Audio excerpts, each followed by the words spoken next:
Okay, alas 4:48 na po ng umaga. Magandang umaga po sa inyong lahat. Ngayon po ay araw na ng Lunes, 18 ng Hulyo 2016. Sa ngalan po ni Kuya Daniel Razon, ako po si Jun Suriao. At ako naman po si Monica Ferralio. Narito na po ang mga humahataw na balita ngayong umaga. Cebu businessman Peter Lim pinaharap ni Pangulong Duterte sa investigasyon sa droga.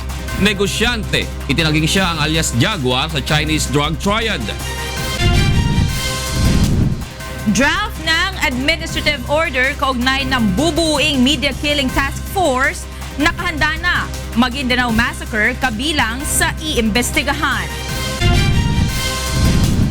Bisita ni Senator Laila De Lima sa viral video sa internet, hindi ang umano'y drug lord na si Herbert Colanco. Congressman Alfred Vargas kinumpirma ni De Lima na katabi niya sa nasabing video. Panibagong oil price rollback inaasahan ngayong linggo. Web-based application upang malaman ang distansya ng isang lugar sa aktibong fault sa bansa, ilulunsad ng PHIVOLCS. At ilang stranded OFW sa Saudi Arabia, isang taon nang naghihintay para makabalik sa Pilipinas. Una po sa ating mga balita, tinulungan ng UNTV News and Rescue Team ang isang lalaking biktima ng pambugbog sa Baguio City. Narito ang hataw na balita ni Grace Doctolero. Inabutan ng UNTV News and Rescue Team ang isang lalaki sa Police Station 2 sa Baguio City na may sugat sa ulo matapos umanong bugbugin ng hindi pa nakikilalang mga kalalakihan. Kinilala ang biktima na si Evan Kendrick Rivera, 17 anyos at residente sa Leonor Rivera Street, Barangay Bonifacio. Idinaraing nito ang pananakit ng ulo at pagkahilo na agad namang nilapatan ng paunang lunas ng rescue team. Ayon sa biktima, papasok na sana siya ng bahay nang bigla na lamang pigilan at bugbugin ng 3 lalaki. Matapos malapatan ng paunang lunas ay agad na itong dinala sa Baguio General Hospital. Sakay ng Station 2 Police Mobile habang patuloy na iniimbestigahan ang pagkakakilanlan ng mga suspect. Grace Doctolero, UNTV News and Rescue, Baguio City. Pinahaharap ni Pangulong Rodrigo Duterte sa investigasyon ang Cebu businessman na si Peter Lim na umano'y isa sa top drug lord sa bansa. Sa kanilang pagkikita noong Sabado ng gabi sa opisina ng Philippine Drug Enforcement Agency o PDEA sa Davao City, tinanong ng Pangulo kung siya nga ba ang sinasabing Visayan member ng Chinese drug triad. Ayon sa Pangulo, dapat patunayan na negosyante na hindi siya ang Peter Lim alias Jaguar na nakalista sa matrix ng drug triad. Tiniyak naman ni Lim na haharap siya sa investigasyon upang malinis ang kanyang pangalan. Okay. So I could clear up everything because my family is really in a deep problem now in Cebu. If say anyway, I will help in all my ways I can. Salamat sa President. Samantala, nakahanda na ang draft ng administrative order kaugnay ng bubuing task force sa media killing sa Malacanang o ng Malacanang. Sa isang panayam sa state-run radio station na DZRB, sinabi ng Presidential Communications Office Secretary Martin Andanar na susuriin muna ito ni Presidential Legal Counsel Salvador Panelo at Office of the Ombudsman Secretary bago pirmahan ni Pangulong Rodrigo Duterte. Dagdag pa ni Andanar, kasama sa imbestigahan ng task force ang mga nakalipas na media killings, kabilang na ang Maguindanao Massacre. November 2009 nang harangin at patayin ang 58 tao na kabilang sa convoy ng asawa ni Maguindanao Governor Toto Mangudadatu na noon ay magpa-file sana ng kanyang Certificate of Candidacy. 32 sa mga ito ay mga journalist, kabilang na ang 4 na UNTV News crew. Samantala, pinag-aaralan na ni Vice President Leni Robredo ang magiging istruktura ng isusulong na livelihood program para sa mga mahihirap na Pilipino. Narito ang hataw na balita ni Japet Cablaida. Binisita ni Vice President Leni Robredo ang grupo ng mga kababaihan sa Barangay Hagakhakin, Gumaca, Quezon. Inalam niya ang kanilang mga kwento ng pagsisikap at pag-ahon mula sa kahirapan sa pamamagitan ng CARD MRI program. Gaya na lamang ni Aling Susana na nagpapatakbo ngayon ng kanyang maliit na negosyo ng paggawa ng bilao matapos siyang matulungan ng programa. May tricycle po ako. Naisabay ko po yun doon sa paghuhulog ko. Tapos may tindahan saka ito. Tapos ang mga anak ko po ay napag-aral namin sa ganitong paraan. Bukod kay Aling Susana, may iba pang kagaya niya na nagkaroon ng pagkakakitaan matapos maging benepisaryo ng CARD MRI program. Sa ilalim ng proyekto, maaaring mag-loan ng pera ang benepisaryo para gamiting puhunan ng itatayo nilang maliit na negosyo at bayaran na lamang kapag sila ay nakaluwag na sa buhay. Ayon kay BP Robredo, nais niyang gawing ehemplo ang programa para sa isusulong niyang livelihood program na layuning matulungan ang mga mahihirap na Pilipino. Dalawa pong dahilan kung bakit po ako bumisita sa inyo. Unang-una, titingnan paano ba kayo matutulungan ng gobyerno. Pangalawa, humugot din ng inspirasyon. Kasi po gusto din namin tumulong sa ibang marahil hindi pa natutulungan. Plano naman ni BP Robredo na makipag-ugnayan sa business sector upang mabigyan ng market access ang kanilang mga produkto para lumaki pa ang kanilang kita. Siguro tulong sa mas lalong mapaganda yung mga produkto ninyo. Tulong na naikabit kayo sa mga bebentahan. Kasi gaya po sa amin, nung naging congresswoman po ako, nakita ko parang ang dami namang ginagawang live news. Pero hindi siya tumatagal kasi yung mga ginagawa nila, wala pong Japet Cablayda, UNTV News and Rescue, Quezon. Isinusulong ni Senador Cynthia Villar na magkaroon ng farm school ang bawat bayan upang makahikayat ng ating mga kababayan, lalo na mga kabataan na pasukin ng agriculture sector. Narito ang hatol na balita ni Sherwin Kulubong. Hinikayat ni Senator Cynthia Villar ang mga nagmamay-ari ng farm na makiisa sa advokasiyang mapalakas ang sektor ng agrikultura at maipagpatuloy ang henerasyon ng pagsasaka.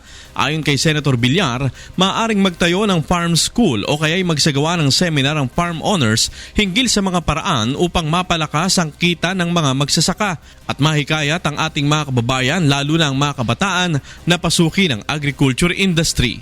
Kasi based on studies, kaya mahina ang kita sa farms, kailangan nilang ang knowledge sa technology, financial literacy, at saka mechanization na hopefully maibibigay natin sa ating mga farm school.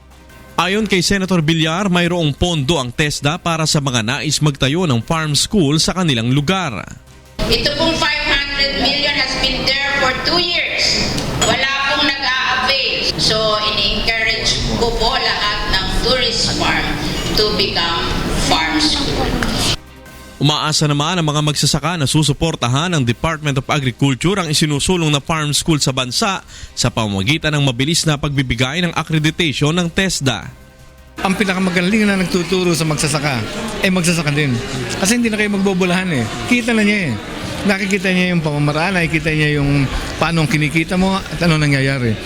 Sherwin Kulubong, UNTV News and Rescue, Tagaytay City. Simula ngayong araw ay papayagan na magsakay ng mga pasahero sa NAIA ang mga regular na taxi. Ayon kay Manila International Airport Authority General Manager Ed Monreal, layo nito mas solusyonan na mahabang pila ng mga nag-aabang na pasahero at mabigyan ng alternatibong masasakyan ang mga ito. Nilinaw naman ni Monreal na by batch o depende sa dami ng pasahero ang pagpapapasok ng metered taxi sa airport para mapanatili ang seguridad sa lugar. Magtatalaga ang pamunuan na miyaan ng dispatcher na kukuha ng pangalan, plate number at pangalan ng operator ng mga taxi na papasok sa paliparan. Inaasahan naman ang panibagong bawas presyo sa mga produktong petrolyo ngayong linggo. Ayon po sa Department of Energy o DOE, mas malaki ang bawas presyo sa diesel kumpara sa gasolina at kerosene. Tinatayang nasa 70 hanggang 80 centavos ang rollback sa kada litro ng diesel, 50 hanggang 60 sentimos naman sa gasolina, habang nasa 65 hanggang 75 centavos ang posibleng bawas presyo sa kada litro ng kerosene. Ang oil price rollback ay busod pa rin sa paggalaw ng presyo ng mga produktong petrolyo sa world market. Iniimbestigahan ng isang OFW na nagpanggap na empleyado ng UNTV para makapag-renew ng passport sa Philippine Consulate sa Dubai. Narito ang hataw na balita ni Marlon Briola. Ang consulate din po ay nagpapaalala sa lahat na kung kayo ay may interest pumunta ng Dubai para magtrabaho, dumaan po tayo sa tamang proseso para meron kayong tamang kontrata. Pagpunta nyo dito, mahirap din po ang meron tayong mga papeles na kulang or may problema or peke. Pagpunta nyo po ng abroad, doon po magsisimula ang inyong mga problema. Ito ang paalala ng Konsulado ng Pilipinas dito sa Dubai dahil maraming mga kaso ng mga Pilipino nakikipagsapalaran kahit peke ang kanilang mga dokumento. Kaugnay ito sa kaso ng isang OFW na nagpapanggap na empleyado ng UNTV para lang makapag-renew ng pasaporte. July 12, 2016, nang mahalata ng isang staff na peke ang extension stamp na nakatatak sa kanyang passport. Nang tanungin kung saan niya ito nakuha, sa umpisa sinabi niya itong galing ito sa isang agency sa Pilipinas na naglakad ng kanyang mga papeles. Subalit, di kalaunan ay nagpanggap na itong empleyado ng UNTV at kailangan ng ma-renew agad ang kanyang passport upang makauwi sa Pilipinas. Upang makatiyak, tumawag mismo si Consul Ryan Pondok sa UNTV team dito sa Dubai at inireport ang pangyayari. Kinumpirma ng UNTV main office sa Pilipinas na hindi konektado ang di umano'y nagpapanggap na empleyado. Agad na pinahold ang dokumento ng naturang OFW habang patuloy na iniimbestigahan ang kanyang kaso. Patuloy po ang ating paalala sa lahat ng mga Pilipino sa Dubai at Northern Emirates na huwag kukuha po ng peking extension stamp sa inyong mga passport na pa-expire na lumapit po kayo sa konsulado para kayo matulungan at lalo madaling panahon, posible po kayo magkaroon ng problema sa inyong mga employer kung ito ay malalaman nila at lalo na sa immigration authorities ng Dubai. Ayon sa konsulado, karaniwan ang kaso dito sa Dubai. Kadalasang dahilan upang makapagtago sila sa kanilang mga pinagkakautangan. Marlon Briola, UNTV News and Rescue, Dubai. Patay ang isang lalaki matapos saksakin ng kapitbahay sa barangay Sumilang sa Pasig City. May hataw na balita si Jericho Albano live. Morning, Jericho. Good morning, June. Good morning sa ating mga kasabay. Agad na binawian ng buhay ng dalhin sa ospital itong isang lalaki matapos niyang saksakin ng isa sa mga kapitbahay nito na nakainuman kagabi sa barangay Sumilang dito sa Pasig. Ayon sa mga otoridad, sa hindi matukoy na dahilan ay nanaksak itong suspect dahil sa sobrang kalasingan. Kinilalang biktima na si Mark Steven De Silva, 38 anyos. Agad naman nahuli ang suspect na kinilalang si Ariel Gragas nang rumisponde ang mga tauhan ng barangay sa pinangyarihan ng krimen. Sa investigasyon, nagiinuman ng suspect kasama ang 3 pang kasamahan nito sa katabing bahay na tinutuluyan ng biktima.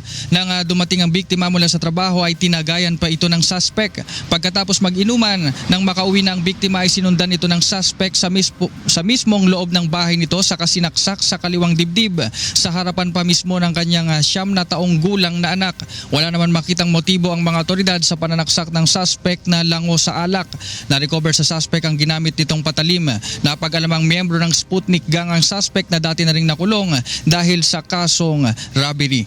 June, kasalukuyan ngayon nakadetine itong suspect sa Pasig Police Station na posibleng maharap sa kasong murder. June? Maraming salamat, Jericho Albano. Nagulat mula sa Pasig City. Sugatan ng 2 motorcycle rider na magkabanggaan sa Makati. Nasunog din ng 2 motorsiklo pagkatapos ng aksidente. May hataw na balita si Benedict Galazan live. Yes, Benedict. Yes, Monica, good morning. Hindi pagsunod sa batas trapiko ang isa sa nakikitang dahilan sa nangyaring aksidente na ikinasugat ng 2 tao at ikinasunog ng 2 motorsiklo. Hindi na makapakinabangan ang 2 motorsiklo nang masunog sa Hill Puyat Corner Paseo de Rojas Avenue, Makati City matapos magkabanggaan pasado alas 12 ng madaling araw. Sa cellphone video na kuha ni Mark Chris Coloma, makikita kung papaano unti-unting nasunog ang mga motor at inapula naman ng Bureau of Fire Protection. Sugatan naman ng dalawang rider na kinilalang sina Aaron Jordan Talyada at Ricardo Peroy nang tumilapon sila sa kalsada at kapwa naman dinala sa ospital. Ayon sa nakakita sa pangyayari na si John Monteflor, naka-green ang traffic light sa Hilpuyat Avenue na binabaybay ni Talyada. Nang bigla umanong lumiko pakaliwa sa Paseo de Rojas galing Hilpuyat si Peroy, kaya sila nagkasalpukan. Malaki naman ang maitutulong ng kuha ng closed-circuit television camera sa lugar upang malaman ang buong pangyayari. Monica, hawak na ng mga otoridad ang kaso upang malaman at imbestigahan kung sino ang may kasalanan sa dalawang rider. Yan natin balita, balik sa iyo Monica. Maraming salamat, Benedict Galazan, live na nag-uulat mula sa Makati City. Dead on the spot ang dalawang lalaki sa magkahiwalay na shooting incident sa Quezon City kagabi. May halo na balita si Reynante Ponte, live. Good morning, Reynante. Yes, good morning, June. Hindi na nga nakaabot ng buhay ang isang suspected drug pusher na si Jay Santamaria, 42 anyos, matapos nga itong isugod ng mga pulis sa Quezon City General Hospital mula sa nangyaring engkwentro sa Barangay Dalanga sa dakong alas 9 kagabi. Ayon sa inisyal investigasyon ng Quezon City Police District Station 1, kilalang drug pusher si Santamaria sa kanilang lugar at tinawag sa kanila na nagbebentahan ng droga sa lugar. Dati na rin itong sumuko ngunit patuloy pa rin sa iligal na gawain.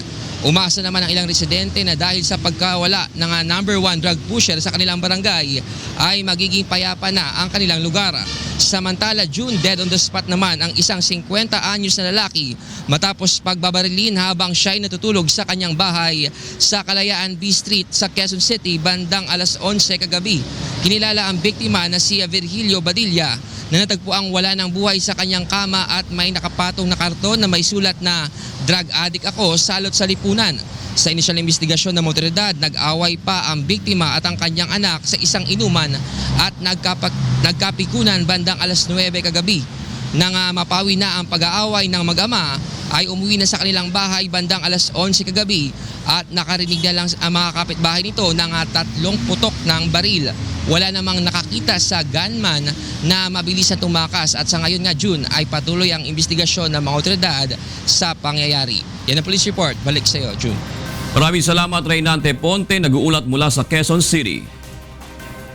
Para sa mga karagdagang balita, bumisita lamang po sa aming website na www.untvweb.com. Samantala, narito po ang mga dapat abangan sa susunod na paghataw ng mga balita.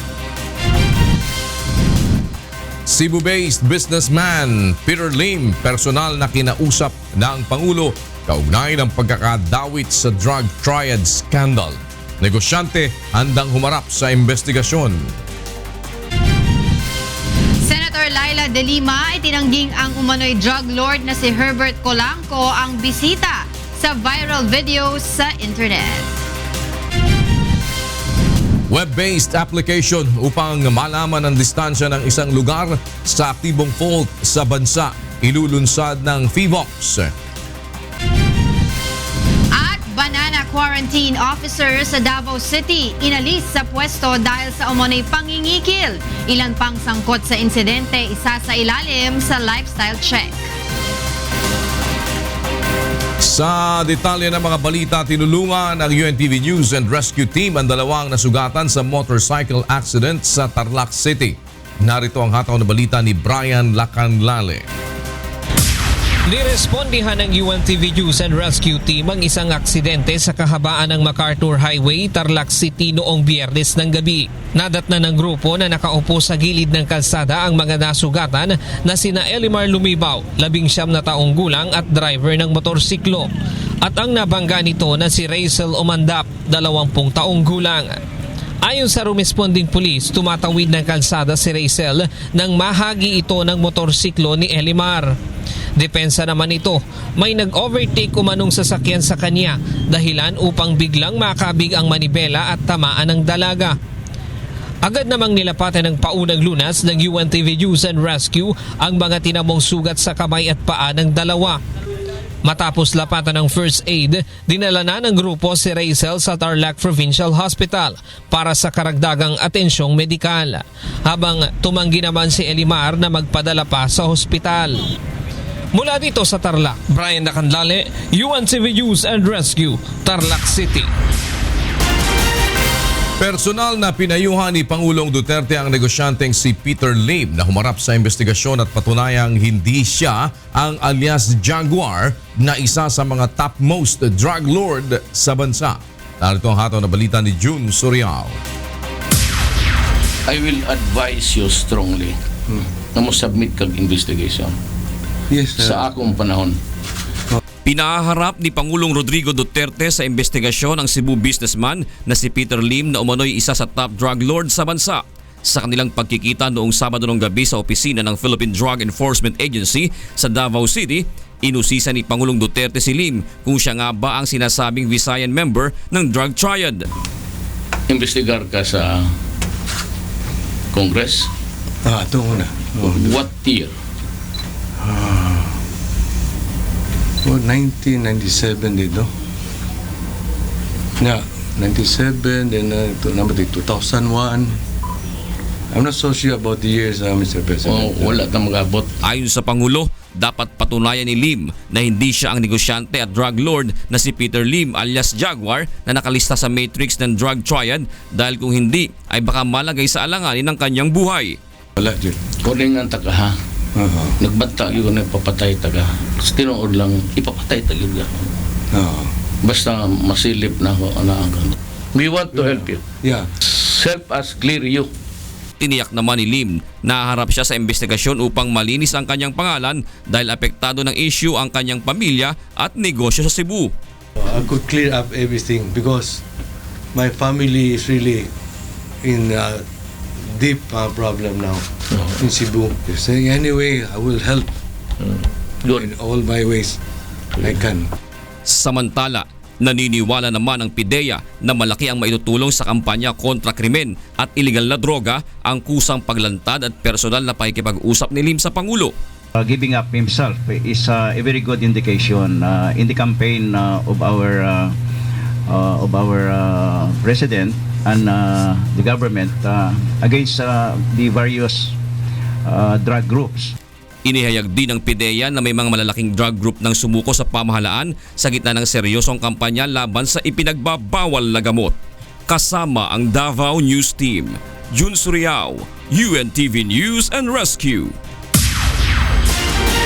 Itinanggi ni Senator Laila De Lima na nakasama niya sa isang pagtitipon noong nakalipas na taon si Herbert Colanco na isang convicted bank robber at hinihinalang drug lord. Ginawa ni Senator De Lima ang pahayag matapos na kumalat sa social media ang isang video kung saan makikita na may katabi siyang lalaki na naka-shades na sinasabing si Colanco.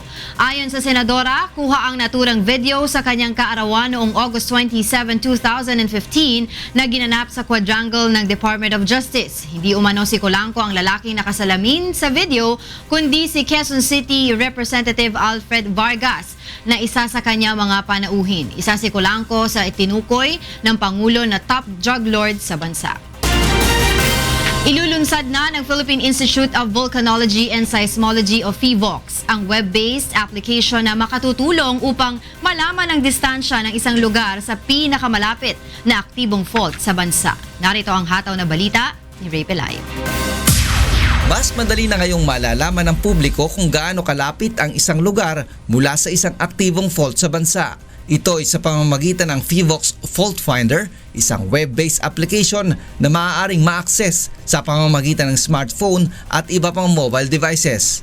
Ayon kay Director Renato Solidum, ang PHIVOLCS Fault Finder ay magsisilbing gabay sa pagtatayo ng bahay o anumang gusali, lalo na kung ang pinaplanong proyekto ay tinatahak ng isang aktibong fault. Itap lang ang isang lugar sa mapa at agad nitong ilalabas kung may malapit na fault. Iyan ay pwedeng gamitin sa pang-araw-araw nating paghahanda sa disaster, sa paggamit ng tama na mga lupain or tamang land use, ganun din sa mga inhenyero sa disenyo, sa design ng mga building. Nilinaw naman ang PHIVOLCS na sa kanilang tanggapan pa rin makukuha ang opisyal na distansya ng isang lugar sa fault. Kasabay nito ay ilulunsad din ang PHIVOLCS Lava o Local Active Volcano Archive kung saan makikita ang mga datos ukol sa mga bulkan sa bansa gaya ng Mayon. Ang gusto po namin ay magamit din ng ibang mga researcher ng ibang mga volcano observatories ibang bansa at mga scientista yung datos na available sa ating mga volcano upang mapag-aralan una yung ating volcano at baka meron pa silang makitang pwedeng gamitin sa mga susunod na mga monitoring ng volcano. Ilalagay ng PHIVOLCS sa kanilang website ang access link sa oras na available na ang dalawang application. Ilulunsad ng ahensya ang PHIVOLCS Fault Finder at PHIVOLCS Lava sa selebrasyon ng National Science and Technology Week na magsisimula sa July 25. Ray Pilayo, UNTV News and Rescue, Quezon City. Inalis na sa pwesto ang isang quarantine officer ng Bureau of Plant Industry sa Sasa Port sa Davao City dahil sa umano'y pangingikil. Ayon kay Agriculture Secretary Manny Piñol, may mga nakarating na sumbong sa kanyang tanggapan na hinihinga ng pera ng quarantine officer at ilang tauhan nito ang mga Cavendish banana exporters. Ayon sa source, 8,000 piso kada container van o 40,000 piso sa kada transaction ang hinihingi ng isang banana o sa isang banana exporter. Isa sa ilalim naman sa lifestyle check ang mga opisyal ng hinihinalang sangkot sa insidente. Nilinaw naman ang kalihim na dadaan pa rin sa due process ang reklamo, subalit maglalabas sila ngayong araw ng direktiba upang palitan ang lahat ng tauhan sa Sasa Port kasama ang housekeeping at janitor.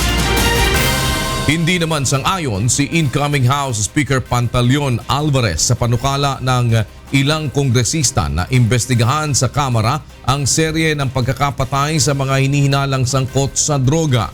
Narito ang hataw na balita ni Grace Casin. Pag-aaksaya sa oras ng Kamara. Ito ang sagot ni incoming House Speaker Pantaleon Alvarez sa panukala ng ilang kongresista na imbestigahan ang nakakaalarmang kaliwat kanang pagpatay sa mga umano'y drug personality. Sa isang pahayag, sinabi ni Alvarez na maraming mahalagang batas ang kailangang ipasa ng Kamara at hindi dito dapat sayangin ang oras sa isang investigasyon na trabaho ng DOJ at NBI. Noong nakaraang linggo, naghain si Ifugao Representative Teddy Bagilat ng House Resolution No. 61 na layong imbestigahan ang mga extrajudicial killings at summary execution sa suspected drug violators. Ayon kay Bagilat, mula June 16 hanggang 20 lamang ay 25 na ang mga drug suspects na napatay. Ayon kay Alvarez, rekomendasyon lamang ang maaaring gawin ng komite at wala itong prosecutorial power na magsampa ng kaso. Ang rekomendasyong ito ay kailangan muling pag-aralan ng DOJ kung ito ay may probable cause. Binigyan din pa ng kongresista na baka mapagsuspetsahan pa ang Kongreso na pinoprotektahan ng mga drug lords dahil sa investigasyon laban sa kampanya ng gobyerno kontra droga. Grace Casin, UNTV News and Rescue, Quezon City. Isinusulong ni Senator Ralph Recto ang panukalang batas na magpapahaba sa validity ng Philippine passport. Nais amyendahan ng Senador ang Republic Act 8239 o ang Philippine Passport Act of 1996. Sa panukala ni Recto, mula sa 5 taon ay magiging 10 taon na ang mga validity ng mga pasaporte sa bansa. Lilimitahan naman ng Department of Foreign Affairs o DFA ang validity ng pasaporte ng isang tao kung wala itong sapat na dokumento o kaya ay tinuturing itong banta sa seguridad ng bansa. Nakaalerto ngayon ang Ninoy Aquino International Airport o NAIA laban sa banta ng Middle East Respiratory Syndrome, Coronavirus o MERS-CoV. Narito ang hataw na balita ni Dr. Janice De Vera. Pinaigting pa ng palipara ng seguridad upang huwag makapasok sa bansa ang nakamamatay na MERS-CoV. Batay sa ulat ng International Health Regulations o IHR focal point sa Kingdom of Saudi Arabia na ipinadala sa World Health Organization, karagdagang 22 kaso ng MERS-CoV ang naitala noong June 21 maliban pa sa 6 na kaso kasama ang isang nasawi noong June 19 sa siyudad ng Riyadh, Saudi Arabia. Humihingi naman ng pangunawa sa publiko ang pamunuan ng NAIA lalo na sa mga dumarating na pasahero mula Arabian Peninsula gaya ng mga bansang Jordan, Iraq, Kuwait, Bahrain, Qatar, UAE, Oman, Yemen at Saudi Arabia. Inaatasan ng mga quarantine personnel na paigtingin ang information dissemination sa sakit at itaas pa ang active surveillance sa mga nilalagnat na pasaherong galing sa mga bansang una nang naapektuhan ng MERS coronavirus. Sa ngayon ay ongoing ang contact tracing sa mga nakasalumuhan ng mga pasyente sa lugar kung saan may epidemya ng virus. Dr. Janice De Vera, UNTV News and Rescue, Ninoy Aquino International Airport. Para sa mga karagdagang balita, bumisita lamang sa aming website na untvweb.com. Samantala, narito po ang mga dapat nyo abangan sa ikatlong paghataw ng mga balita. Bangga ng motorsiklo sa Cebu, nirespondihan ng UNTV News and Rescue Team. Investigasyon sa 3 sa mga tinaguriang narco generals tinatapos na ng National Police Commission o NAPOLCOM. Libu-libong overseas Filipino workers mahigit 1 taon nang stranded sa Saudi Arabia. At counter-terrorism drill isinagawa sa Brazil bilang paghahanda sa 2016 Olympics. Tinulungan ng UNTV News and Rescue Team ang isa sa mga sugatan sa banggaan ng motorsiklo sa Cebu City. Narito ang hataw na balita ni Marlon Abique. Magkatuwang na nirespondihan ng UNTV News and Rescue Team at ng Cebu City Disaster Risk Reduction and Management Office ang banggaan ng 2 motorsiklo sa A. Lopez Street, Labangon, Cebu kahapon. Agad na nilapatan ng Pangunang Lunas ng grupo ang isa sa mga biktima na si Bernardo Philip Abon, 24 na taong gulang na nagtamo ng mga sugat sa magkabilang paa. Habang tinulungan naman ng CCDRRMO ang isa pang driver ng motorsiklo na si Lantapi Emilando. Sa motor yung driver si Milando Lantapi. Pag-overtake niya sa tricycle na serve niya sa right mo na dito na igo ang gatong sa motor. Matapos mabigyan ng first aid ay dinala na ng grupo sa Miller Adventist Hospital ang biktima upang masuri ng mga doktor. Marlon Abique, UNTV News and Rescue, Cebu City. Tinatapos na ng National Police Commission o NAPOLCOM ang investigasyon nito sa 5 police generals na pinangalanan ni Pangulong Rodrigo Duterte na umano'y protektor ng drug syndicates sa bansa. Gayunman, ipinaliwanag ni NAPOLCOM Vice Chairman Rogelio Casurao na ang 3 lamang sa mga ito na aktibo pa sa serbisyo ang higit na mapagtutuunan ng pansin ng komisyon. Ito ay sina Generals Joel Pagdilao, Bernardo Diaz at Edgardo Tinio, habang ang 2 iba pa na sina Generals Marcelo Garbo at Vicente Loot ay parehong retirado na. Noong July 6, unang sinabi ni Attorney Casurao na binigyan ng 7 araw ang binuong investigation team upang makumpleto ang pag-iimbestiga. Ngunit hindi nito naabot ang itinakdang deadline dahil hindi pa umano sapat ang nakalap na ebidensya. Kaugnay yan, kasama natin si National Police Commission Vice Chairman Rogelio Casurao. Good morning, sir. Good morning. Is this Daniel? Opo, yes, sir. Si Daniel Rason po. Oh yes, good morning Daniel. Opo, makikibalita lang po ako, sir. Ano na ho ang latest dito? Tama po ba yung kwenta na natapos na po yung deadline na ibinigay sa inyo ng Pangulong Duterte? In the first place, Daniel, ang sabi was a self-imposed deadline po ng NAPOLCOM yun. Opo. Okay. And then we are well within the timeline na sinet namin for ourselves. No, in fact, we have already completed the collection of gathering of information and evidence insofar as just 3 generals are concerned. Kaya nasa process of evaluation na po kami ngayon kung ano ang worthiness ng mga ebidensyang ito for purposes of establishing a probable cause to hold them for further investigation in an administrative proceeding. So sa madaling salita po, sir, wala na po kayong iniintay na iba pang mga evidences na hindi po ninyo nakukuha. Ang nasa proseso na po kayo ngayon ay yung pag-evaluate na ng mga nakalap ninyong ebidensya. Tama po ba yon? Tama, Daniel. Nasa evaluation stage kami ngayon. Opo. Kailan po ini-expect na matatapos ang inyong evaluation, Vice Chair? We need at least a week for the evaluation and the preparation of the corresponding formal charge if we find out if there's a need to hold them for administrative proceeding. Alright, please educate us po sa madaling salita kung inilabas na po ninyo itong findings na ito. Ano po ang magiging kasunod na hakbang pagkatapos po ng inyong pagsusuri sa mga ebidensya, Attorney? May stages po ito. If and when we are able to establish that there is reason, there is a probable cause to hold them administratively fit for a proceeding, a formal proceeding, then we will file these charges before 3 ad hoc committees that we created. These ad hoc committees serve as kung sa regular courts pa, collegial body ito na magta-try ng administrative cases nila. Bakit 3? Kasi there are 3 respondents, 1 ad hoc committee for each respondent if we find them fit for administrative proceedings. So, ito po ang magre-receive ng evidence for and against the respondents, and then base sa kanilang findings, it will be the product that's going to be acted upon by the commission proper now.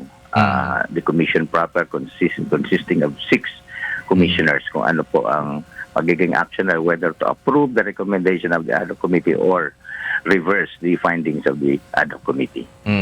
Sa madaling salita, hiwa-hiwalay po pala sila na maghahawak na ad hoc, yung 3 generals? Yes, Daniel, kasi we expect na very peculiar ang defense ng bawat isa niyan. Hindi pare-parehong defense niyan. So, we'd rather that we give them enough space, enough leeway to present their evidence to defend themselves para focus po ang isang ad hoc committee sa kanila.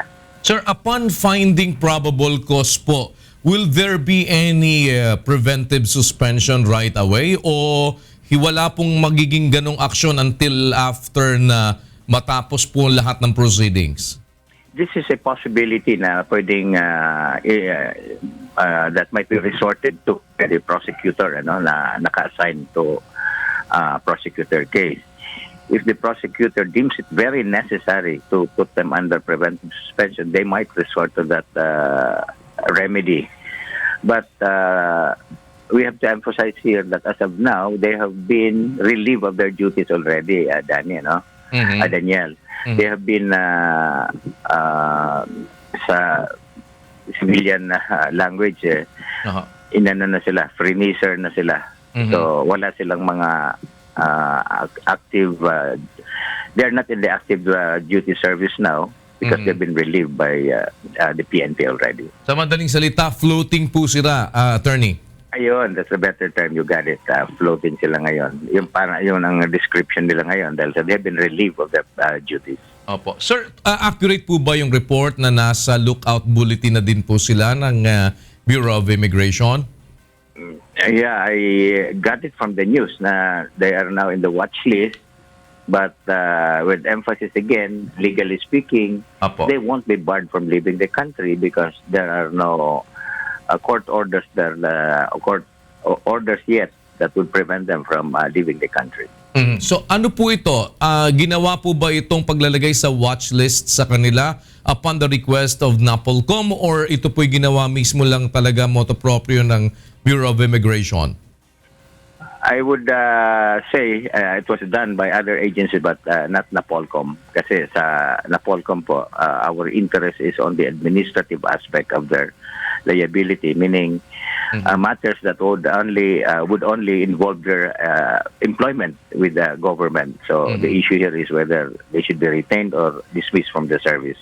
Kaya they're leaving the country will not be disastrous to the administrative case because we can proceed even if they do not appear. Although the right to appear is always a basic requirement sa kanila, but they can waive it if they want to. Yes, attorney. Yes, oo, Daniel. At attorney, kung sakali po bang sila ay makitang guilty sa administrative charges, sino po ang magpa-file sa kanila ng criminal charges, sir? It's going to be the regular prosecution arm of government. It means the Department of Justice will take the initiative of pursuing criminal cases against the respondents if there are any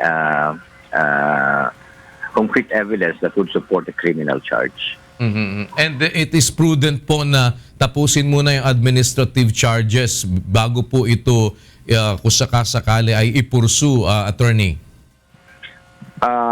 These cases, administrative or criminal, can proceed independently, Daniel. Okay. Pero sa akin, alam nyo, kung if you were to ask me, maganda po sana kung may criminal case, kasi pag may criminal case, the findings in the criminal case can very well boost administrative proceedings. Kasi we have a principle in government that if you are criminally liable, in all likelihood you are also administratively liable. So meaning to say, kayo po ay sinasuggest ninyo na sampahan na din agad sila ngayon ng sabay na criminal case, attorney? That would be good for everyone, for all the parties. That would be good for government, that would be good for the defense. Kasi as early as possible, maganda sana kung nagkakaroon kaagad ng clear-cut finding kung itong mga taong ito ay culpable para honors, integrity, reputations are protected. Tapos ang gobyerno rin nalalaman kaagad kung sino ang dapat panagutin sa mga nangyayari sa lipunan natin. So the earlier we can proceed against proceed with these cases, the better for the country. So attorney, should it be the Department of Justice po na dapat mag-take initiative para gawin po ang pagsasampa ng kasong kriminal sa kanila right away? Yes, because this is a regular prosecution arm. Dapat nangangalap na sila ng mga testigo ngayon, if there are any, para maumpisan po ang proseso, because it's going to be a very tedious process, because case build-up is a very important aspect here. So as early as today, kasi people have been brought to light already, names have been brought to light, and the proper procedures should already be underway. Attorney, would you know po if the President instructed already the Department of Justice with regard to this? I am not privy to any instruction, Daniel, but what I'm sure about is the NAPOLCOM was given the go signal and the mandate, the green light by the President to proceed with the investigation in connection with these personalities that are allegedly involved in drug activities. Sir, have you not coordinated with the Department of Justice regarding the filing of criminal charges against the three generals, sir? As of now, what we are interested in and what we are busy with right now, Daniel, is the administrative aspect of this case. But I would presume that the other branches, the other agencies of government are also doing their homework already by this time. Okay. So we will be waiting po within this month, sir, para lumabas yung findings po ninyo as whether meron pong probable cause or wala. Yes, Daniel, this is our commitment to the public to keep the media, our community informed of this very important and significant incident that affects actually our daily lives. So feel free to inquire from the NAPOLCOM kung ano po ang nangyayari tungkol sa usaping ito. Attorney Rogelio Casurao, maraming salamat po sa pagkakataong ipinagkaloob sa amin. Maraming salamat din, Daniel, at sa mga tagapakinig nating mga kababayan. Good morning po. NAPOLCOM Vice Chairman Attorney Rogelio Casurao.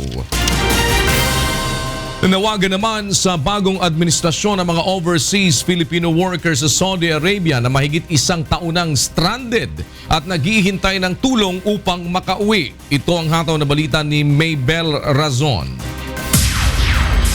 na kami hindi sumahod sa loob ng 19 na buwan, na wala po kami pambili ng ano pa mang pangangailangan namin. Sa pagkain, sila ay nagpapakain sa amin ng ang lagi ay baboy. Tinatawag na baboy dahil baboy pagkakaluto. Kaya pinagtitiisan na lang namin dahil ang sabi nga, tibayan mo ang sikmura mo upang ikaw ay mabuhay. Ito ang naranasan ni Ginoong Alex Niebo sa kumpanyang dati niyang pinagtatrabahuhan. Isa lamang siya sa libo-libong mga OFW na stranded ngayon sa Saudi Arabia. Walang sahod, expired na mga papeles at umaasa na lang sa mga donasyon para lang makakain.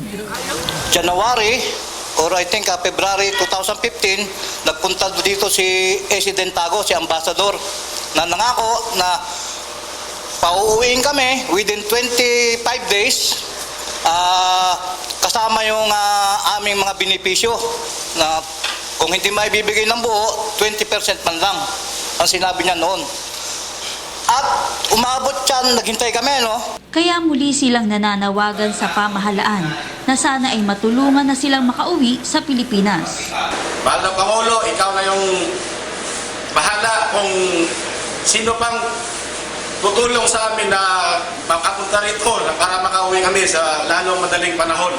Isa ring grupo ng undocumented OFW sa Riyadh ang umaasa na sa ilalim ni Pangulong Rodrigo Duterte ay maaaksyonan na ang kanilang mga hinaing at makauwi na upang makapagsimula ng panibagong buhay kasama ang kanilang pamilya. Sa ngayon ay wala pang natatanggap na pahayag ang UNTV News mula sa Embahada ng Pilipinas sa Riyadh kaugnay sa ginagawa nilang aksyon sa kalagayan ng ating mga kababayang stranded at undocumented dito sa Saudi Arabia. Kami po ay mga documented, ay nananawagan kay Presidente Duterte na mapauwi Marigulisa. Maybel Razon, UNTV News and Rescue, Dammam, Saudi Arabia. Kasama po natin Secretary Silvestre Belio Pebot III ng Department of Labor and Employment. Good morning, sir. Good morning, Danny. Good morning sa lahat ng mga nakikinig sa iyong programa. Sir, accurate po ba na kayo ay papunta ng Dammam, Saudi Arabia? Opo, pupunta po ako sa 21, Danny. Kasama ko yung taga-OWA at saka POEA. Dahil ito concern nila. Kaya tataka ako bakit sa narinig ko last year pa walang ginagawa para sa ating mga stranded migrant workers. Exactly, that's what I was about to ask you dahil alam ko po OWA and POEA concern po ito. Pero meron po ba kayong instruction from the President, Secretary Belio, regarding sa kalagayan itong ating mga kababayan doon na isang taon nang stranded? Actually, Danny, hindi naman kailangan ng instruction sa Presidente. Katungkulan ko po yan na bigyan proteksyon at pag-aalaga yung ating mga migrant workers. Kaya sisitayin ko yung aming mga labor attaches, mga welfare officers dyan sa lugar na yan kung bakit hindi pinapaalam sa kalihim ng Department of Labor itong sitwasyon na ito. Mabuti na lang kamutan, in fairness sa GMA, silang nagtanong sa akin tungkol dyan So immediately I instructed my Undersecretary Lagunsad, our administrator of the POEA, and a representative from OWA to go with me to Saudi to look into the real situation of our countrymen. Ako'y talagang galit talaga ako sa mga labor attaches yan. Dapat sa mga ganyang situation dapat tumawag na sa akin at ipalam yung ganyang pangyayari. So kailan lang ho nyo nalaman ito, Secretary? Mga a week ago lang, Danny. By accident pa dahil may nag-interview sa akin tungkol sa kanila. So, paano? Dapat trabaho yan ng aming labor attaches, Danny.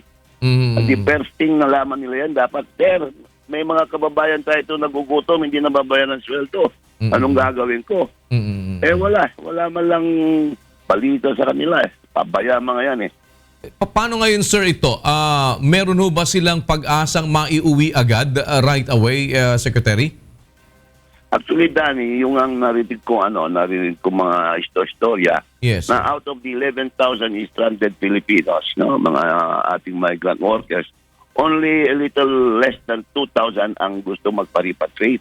Okay. At yung mga iba gustong manatili doon dahil hinihintay nila yung kanilang sahod at umaasa pa rin sila na kapag nakabawi yung kanilang employers, baka i-rehire sila. Ayun. Kasi hindi naman yata kagustuhan ng employers nila na hindi sila bayaran. Kaya lang na-bankrupt sila. Na-bankrupt itong mga kumpanyang ito. Kaya yun ang problema. Kasi last year pa ho, 2015 pa yan, na inilabas na namin din itong balita na ito Sa madaling salita hindi pa rin ho pala ito na-actionan kaagad. Meron ho bang mga dun sa 2,000 kanyo na gustong makauwi? Pagbalik ba ninyo, meron na kayong maaaring maisabay sa kanila, Secretary? Pipilitin namin, Danny, pero titignan ko muna kung anong yung mga requirements, yung mga exit permit nila, o ano mga requirements. Alam mo naman ng bureaucracy kung minsan Yes. Ang kupad ang dami-daming mga requirements But if there is any way we can do to immediately bring them home, we will do that. Danny. After all, may pondo naman Ang laki-laki ng pondo ng mga ating mga migrant workers. Pera nila yan nandyan sa OWA Hindi naman pera ng gobyerno yan. Dapat ibigay sa kanila para matulungan sila na ma-repatriate. Well, Secretary, ang isa ko kasi sa mga kinakatwiran tungkol sa ganito, iniintay nilang maunang umaksyon yung mga agency. At nagiging problema dahil dun sa tagal ng pag-aksyon ng mga agency, kaya ho nadidelay din sila dahil ayaw ponduhan maglabas basta ng pondo ng OWA dahil obligasyon daw ito ng mga agency muna. Kaya merong mga ganyan hong istorya Maling pag-iisip yan, Danny Maling-mali yan. Dapat gamitin nila yung pag-iisip nila at saka yung kanilang pag-uunawa sa sitwasyon ng ating mga kababayan. Ihintayin mo pa ba yung mga ahensya na yan? Exactly. Dapat ang gawin nila, gastusan nila at i-require nila. Ipare-reimburse nila with interest dito sa mga ahensya na makupad din. Magaling lang sila mag-deploy pero pagdating sa kapakanan ng mga ini-deploy nila, wala na. Negosyo mga yan Negosyo. Kaya titignan ko rin yung mga yan agency niya, pwedeng cancela ng kanilang permit. Kasi nakakasampu na ho kami ng napapauwi dyan Yung mga nandyan ho, meron na kaming napauwi dito na mga 10 na lumapit ho sa ating action center. At ganun nga po ang kanilang istorya na parang ayaw sila talagang gastusan ng OWA dahil nga iniintay yung aksyon ng mga agency. Problema dito sa mga agency, sir, bukas-sara din ang nangyayari. Siguro, dapat na makita na din ninyo na maipasara na yung dapat na maipasara talaga na hindi umaaksyon. Tama ka, Danny, and I thank you for acting on our migrant workers. Mabuti pa kayo at gumawa ka na kayo ng action agad itong aming kagawaran mukhang sa kanang aksyon. Puro makaayatan yung mga papasarap na buhay ang ginagawa Imagine 11,000 of our countrymen there is stranded, no food, no medicine, no nothing. Hindi man lang gumagalaw, hindi man lang pinalam sa kalim ng katarungan. Anong ginagawa ng ating Department of Labor? O talagang nagle-labor na ang ating mga manggagawa. Ala pa ho ba kayong pinapagulong na ulo dyan, Secretary? Ongoing pa, Dani, ang aming performance audit Ayaw ko naman kasi na basta magtanggal-tanggal na wala namang dahilan. So, meron hong mga matatanggal dito kung sakasakali dahil sa kapabayaan? Actually, Danny, I'm already decided to recall that labor officer there, yung aming welfare officer. I'm decided to recall them already. Talagang pabaya mga yan. The first thing they should have done when they heard that I'm the new Secretary of Labor was to inform me, Sir, yung nung nakaraan, napabayaan ito mga kababayan natin. Ikaw na ngayong bagong secretary, gawan mo ng paraan. Dapat gano'n, kung talaga sila yung pagmamalasakit at ginagampan nila ng trabaho, dapat tinawagan na ako. Emergency situation yan Baka inintay kayo makarating doon, sir. Kumari, umuwi na siya bago siya nandun, baka mapagalitan ko pa So, kailan ho alis nyo, Secretary Bello? Sa 21 po, Thursday yata po yun, Danny. Thursday. Wish you good luck, sir. At kung ano po maitutulong natin, may mga news team po tayo na nandiyan dyan din na magko-cover po sa inyo para po sa ibang mga developments tungkol po sa problema na yan ating mga kababayan, Secretary Bello. Maraming salamat, Danny, at sana huwag kayong magsawang tumulong sa amin at ipalam sa amin kung ano man nangyayari, lalong-lalo na kakiwalian na nangyari sa aming department. Dahil ang dami niya nagbubulong sa akin. Sir, yung inspector mo dito, hindi nag-i-inspect. Nagnenegosyo siya, may sariling ahensya. Dapat yun, umalis na lang siya at magre-recruit na lang siya. So, thank you very much, Danny. Maraming salamat po. At kung ano man po ang amin din maitutulong ay pagbigay alam din po ninyo kagad sa amin at nakahanda po ang UNTV para sumaklolo sa inyo, sir. Okay, Danny. Maraming salamat muli. Opo. Good luck sa inyo, sir. DOLE Secretary Silvestre Bello III. Sa ibang balita, simula ngayong araw ay pahihintulutan na ng Manila International Airport Authority na makapag-operate ang mga regular na taxi sa lahat ng NAIA terminals. May hataw na balita si Monokson, live. Magandang umaga, Mon. Magandang umaga, Monica. Good morning, Kuya. Tama ka dyan. Simula ngayong araw ay kung nakikita mo sa aking likuran, umpisa na itong mga regular taxi na nag-ooperate dito sa NAIA. Kung dati kasi ay naghahatid lamang sila ng mga pasahero, ngayon pwede na silang magsakay at naglaan pa ang Manila International Airport Authority ng sarili nilang pwesto dito, no? Kasi ang meron lang dati noon dito sa may NAIA ay yung mga pila ng yellow taxi at itong mga airport bus. Pero sa ngayon ay good news para sa ating mga kababayan na nandito sa may mga paliparan, no, sa NAIA, meron ng pila ngayon itong mga white taxi. Ngayon, ang kagandahan lang nito, meron ng opsyon ngayon at makakapili na itong ating mga kababayan kung saan sila sasakay. Dahil itong mga yellow taxi, ang flag down rate nito ay 70 pesos, habang itong mga white taxi naman ay 40 pesos lamang. Kaya kung medyo gipit sa budget o nagtitipid itong ating mga OFW at itong ating mga kababayan na dumadating sa mga airport dito sa NAIA, ay pwede na silang sumakay sa mga white taxi. Simula yan ngayong araw, simultaneous, NAIA 1, NAIA 2, NAIA 3 at NAIA 4. Samantala, silipin naman natin ang ilang mga live points natin para sa traffic update ngayong umagang ito. Unahin natin ang area ng C5 sa may Rodriguez sa may Pasig. Lahat po na papunta ng Makati area, moderate to heavy na po ngayon dyan sa may area ng C5 Erod. Samantalang yung mga papunta naman ng Libis, dyan sa may Quezon City ay light traffic. Silipin naman natin ang Balintawak NLEX. Sa mga nanggagaling po ng Kamatsile going to EDSA Caloocan, heavy to moderate traffic na po tayo ngayon. Habang ito namang going to Kamatsile ay light traffic at walang magiging problema. Tingnan naman natin ang Baclaran Coastal. Sa mga nanggagaling po ng Heritage papunta ng Baclaran Coastal, sa ngayon po ay napakabigat na po ng daling ng mga sasakyan. Heavy traffic po sa area na yan. Habang ito pong Coastal going to Baclaran Heritage, moderate to heavy rin po ang daling ng sasakyan. Tingnan naman natin ang Letre sa may Malabon. Sa mga nanggagaling po ng C3 going to Bayan, light traffic po, walang magiging problema sa area po na yan ng Letre Malabon. Habang ito pong nanggagaling naman ng Bayan Malabon, going to C3 ay light traffic. Sa mga pupunta naman po ng Espanya, lalo na sa mga estudyante na papasok po ngayon sa eskwela, lahat po ng galing po ng Blumentritt going to Lacson, moderate to heavy traffic na po sa may area ng Espanya.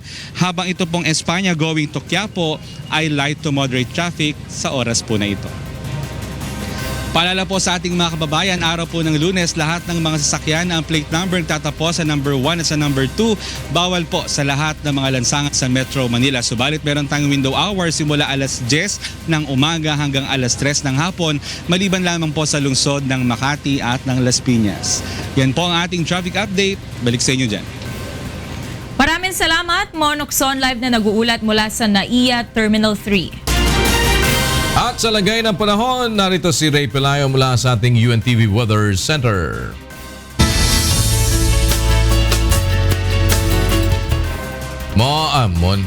Ray.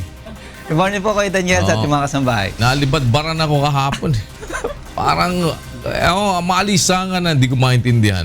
Yes, kuya, dahil ngayon po wala pong habagat na nakaka-apekto sa ating bansa at yung pong tinatawag natin na ridge ng high pressure area umabot po sa Luzon. So medyo malinsangan po talaga yung ating daytime, kuya. Sabi pa man sa akin din ni Arlene, sabi niya malamig dito sa Naka-aircon kasi. Naka-aircon kasi. Kahit yung aircon, mainit din eh. Opo. Hindi, matindi ang parang ibang.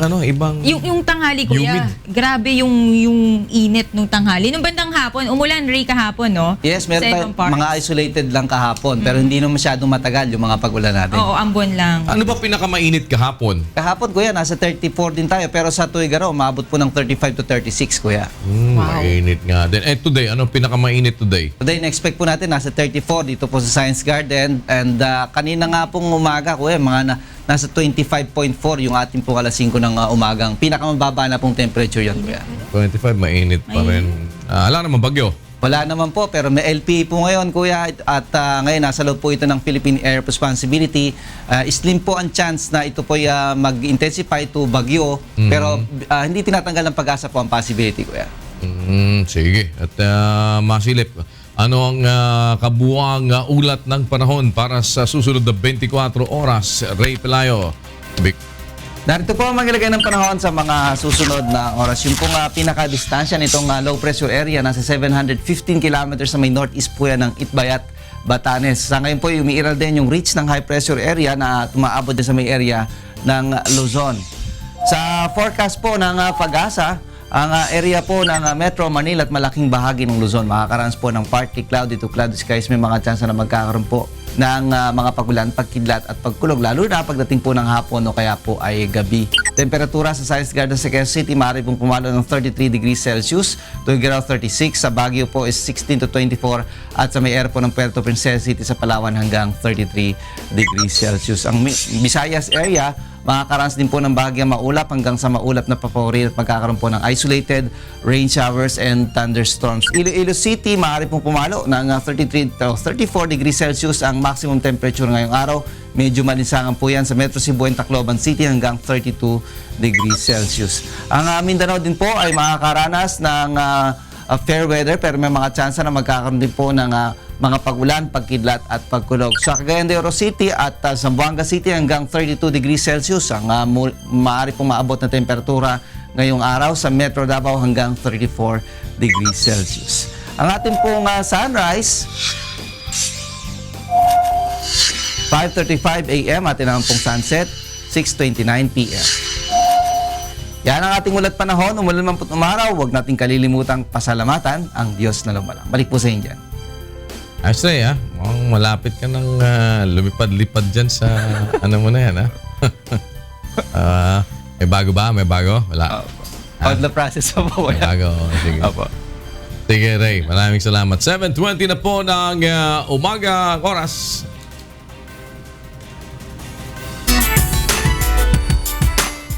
Nanalo ang awiting Pag-ibig Ka o Diyos bilang ika-4 na Producer's Pick Song of the Week sa A Song of Praise o ASOP Music Festival Year 5. Narito ang hataw na balita ni Mirasol Abogadil.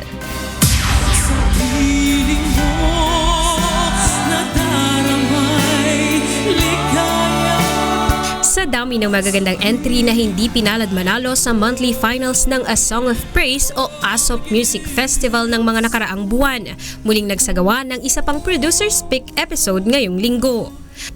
3 entry muli ang nagtagisan para sa ika-4 na Producer's Pick Song of the Week na nagpahirap sa pagpili ng mga huradong sina Jet Pangan, Pat Castillo at Doc Mon del Rosario. Ang mga awit na ito ay ang awit nina Carmencita Francisco na Sa Piling Mo'y Payapa na inawit ni Venus Pelobello.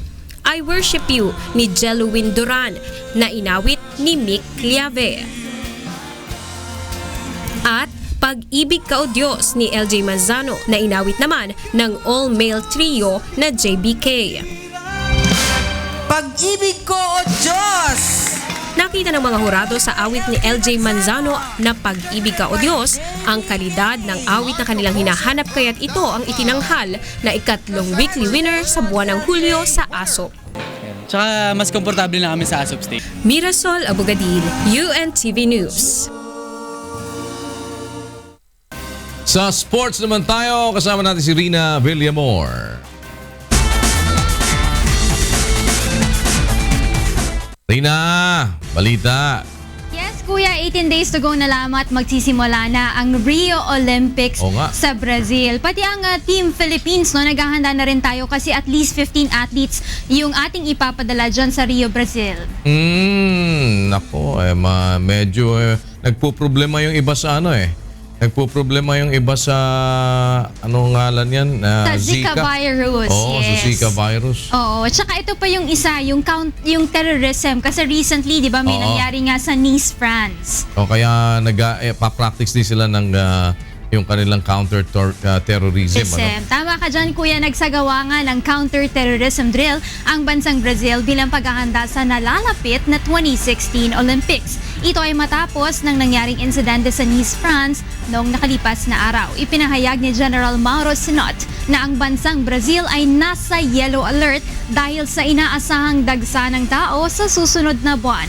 Kaya naman nagsagawa sila ng pagsasanay sa Deodoro kung saan ito ang magiging sentro ng mga laro kasama na ang syudad ng Maracana, Copacabana at Baja da Tijuca. Inaasahang dadagsa ang 500,000 katao sa Olympics mula sa iba't ibang parte ng mundo.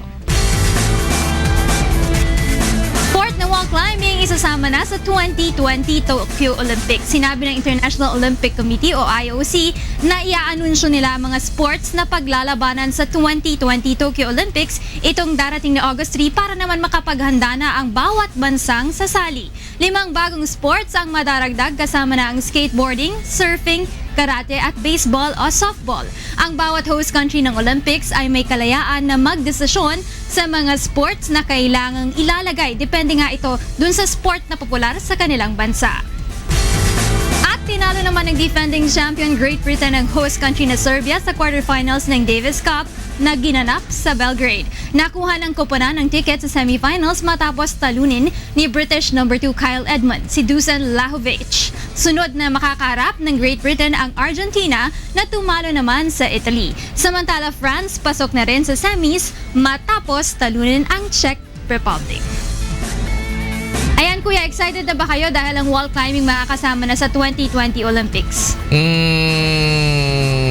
Pwede yan. Maraming magagaling na mga Pinoy dyan Tsaka ano kuya Sa wall climbing. maliliit tayo, madali natin buhatin yung weight natin. So feeling ko may laban tayo. Actually, hindi mo binubuhat yung weight mo lahat So mali pala yung may apakan ka rin. Oo. Sa bagay. May mga bali na kailangan Tama. buhatin. Pero tama ka doon dahil mas madali mo madadala yung katawan Sarili mo. mo, Diba? correct. But just the same, pasok na din yung karate ha. Yes, karate pwede at ka saka na yung kuya. skateboarding makakasama na rin nila. Skateboard, maraming magaling na mga Pilipino Pilipino dyan. dyan. Sa skateboard. Sana maka-gold na. Sana mag-gold na tayo kasi wala pa tayong gold. Tama. Alay mo, di ba? Salamat, Rina Villamor, sa ating pong sports balita. At para sa iba pang humahataw na balita, bumisita lamang po sa aming website, ang untvweb.com. Yan po ang panghataw na balita ngayong araw na Lunes, July 18, 2016. Susunod na ang programa ang Bawal ang Pikon. Get it straight with Daniel Razon.